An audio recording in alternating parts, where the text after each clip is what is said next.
Бадник. Бадник или Коледа. Суштината на празникот е во радоста на христијаните пред големиот ден – Христовото раѓање.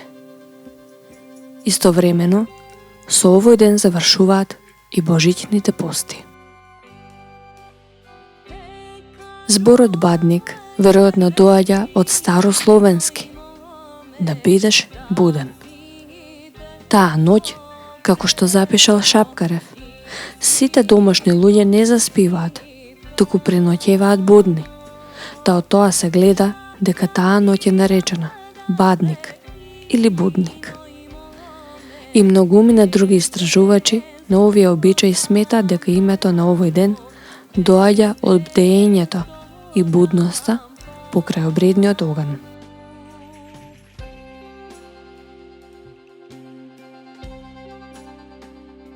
Истражувачите сметаат дека во праисторијата овој ден бил празник поврзан со враќањето на сонцето од јужните напоредници по зимската краткодневница.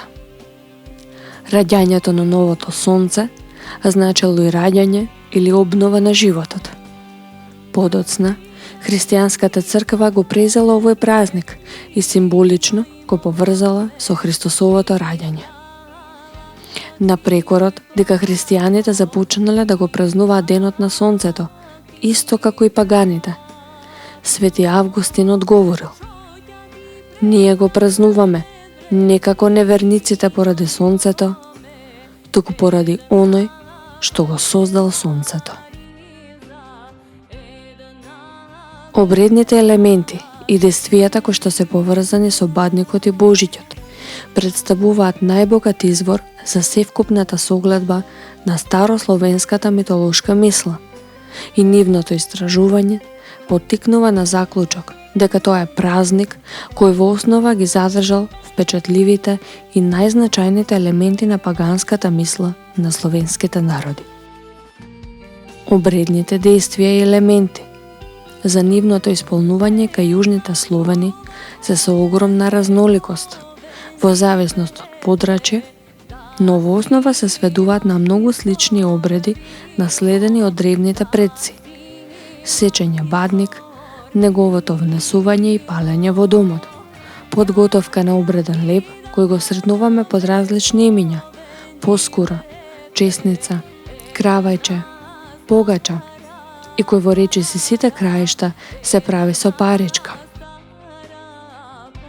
Печеница, односно печено прасе или друго месо, со кое се прекинува Божиќен пост.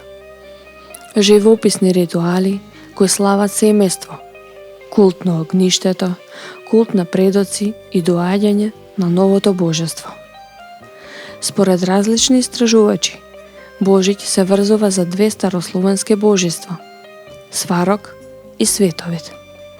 Во народното творештво се зачувани стихови: Сварожиќу мој Божиќу, што упатува на изедначување на малиот бог Божиќ како христијански елемент и синот на богот Сварог како пагански елемент. Кога станува збор за обредните елементи сврзани со бадниот ден и бадник, мора да се има предвид дека тоа се комплексни обредни дејанија кои се случуваат во поголем број на денови пред бадниот ден, но и по него и сврзани се со обележување на раѓањето на божество, односно новото сонце или новата година.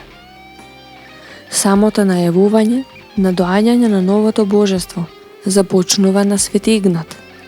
Од тој ден па се до бадна вечер, нашите предци палеле оган сред село и на врвовите на брдата за да го осветлаат патот, како божеството не би го заобиколило нивното село. На ден пред бадник, ритуално се обавувале подготовки за месење на обреден леб.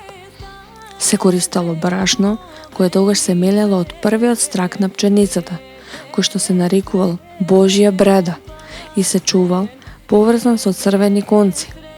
Се одбира домашно животно кое ќе биде жртвувано за Божиќ, како и опрема за сечачот на бадникот. во најголем дел кај јужните Словени. Како бадник е младо дабаво дрво, сер, ретко бука или ела. Најчесто се сечал еден бадник, но во некои краеви се сечали и 3, а забележано е и сечење на 9 бадници во Херцеговина. Постои и специфичен обичај да се сечат грани според број на машките членови на семејството. Сечење на бадникот е обвиткано со многу строги обредни правила. По бадникот се одало рано наутро, најчесто одел домаќинот, бидејќи одење по бадниково дрво представувало еден од најважните чинови. Домаќинот бил облечен во нова облека. Сечачот на бадникот пред сечењето не зборува.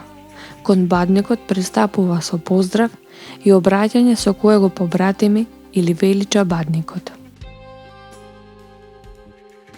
Бадниковото дрво се сечало секогаш од источната страна.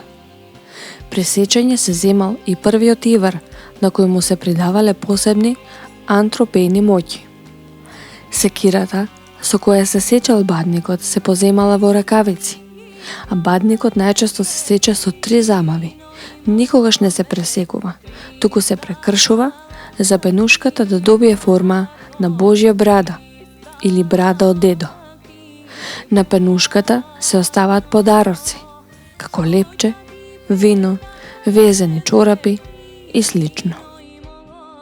Пред донесување на бадник во домот, домаќинката врши подготовка. Ја чисти куќата. Во древните времиња се сокривале триножни столчиња, вретена, кудели, вили и слично. Таа подготовува постна храна. Го меси обредниот леб. Бадникот не се внесува во куќата се до првиот самрак. Најчесто се оставал прислонет на зид.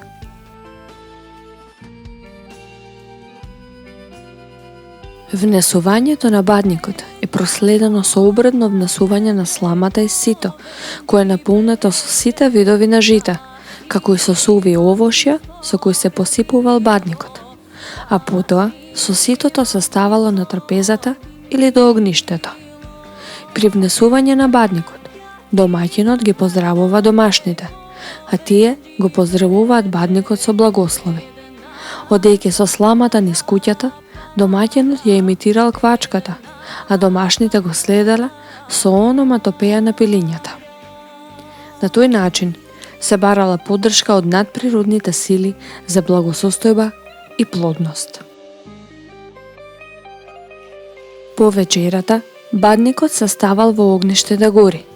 Најчесто домашните го чувале цела ноќ и го подстрекнувале да искри. Во некои краишта, бадникот се полевал со мед. Во други, на него се ставала златна пара. Во некои краишта, бадникот не се оставал да догори до крај. Неговиот остаток се чувал како силен, а потропеон за болести, заштита од штетници и слично. Името на бадникот доаѓа од зборот бдење, кое било својствено за практиката бадникот да гори цела ноќ, со што неговите моќи се пренесувале на огништето, кое го символизирало семејството и напредокот.